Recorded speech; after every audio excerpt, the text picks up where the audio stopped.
While U.S. President Donald Trump is advising Ukraine to quickly take a seat at the table ahead of the trilateral talks, a real diplomatic drama with high-level trolling is kicking off in Geneva. The main news of the day: Russia suddenly decided to switch horses midstream, and instead of the military officials with whom the talks in Abu Dhabi were much more constructive, the Kremlin dusted off Vladimir Medinsky, the very same historian and ideologue whose fantasies about the past sometimes even surprise Russians themselves.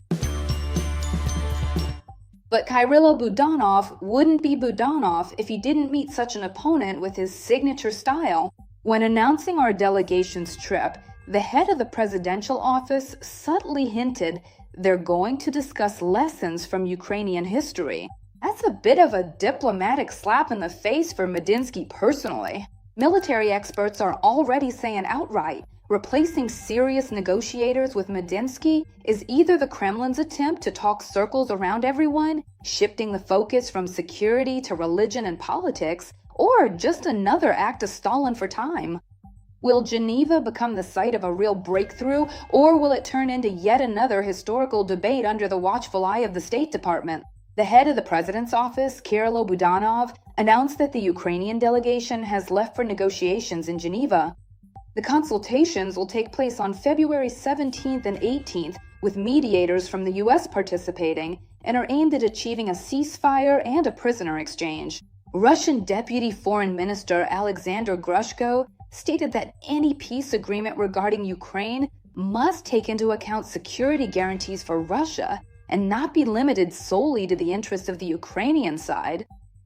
The spokesperson for the head of the Russian Federation, Dmitry Peskov, stated that during the negotiations in Geneva, the delegations intend to discuss, among other things, the issue of territory. U.S. Secretary of State Marco Rubio admitted that Washington does not intend to force either side in the process of ending the Russian-Ukrainian war to agree to a future peace deal.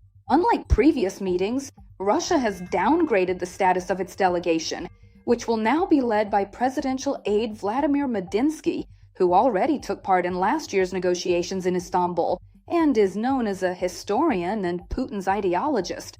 At that time, the Russian side refused a ceasefire and insisted on the recognition of the occupied territories, as well as on limiting the size of the Ukrainian armed forces. As Zelensky noted, during the previous round in Abu Dhabi, the Russian delegation, led by GRU chief Igor Kostyukov, turned out to be more constructive than during meetings with Medinsky.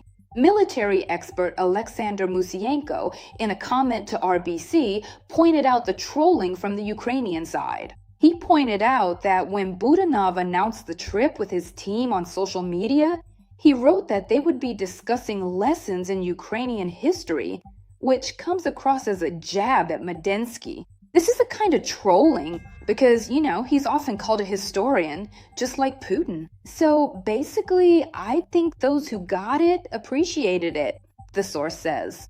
Musienko explains two key reasons why the Kremlin replaced the head of the negotiation team. The first reason is an attempt to show seriousness and interest in the negotiations.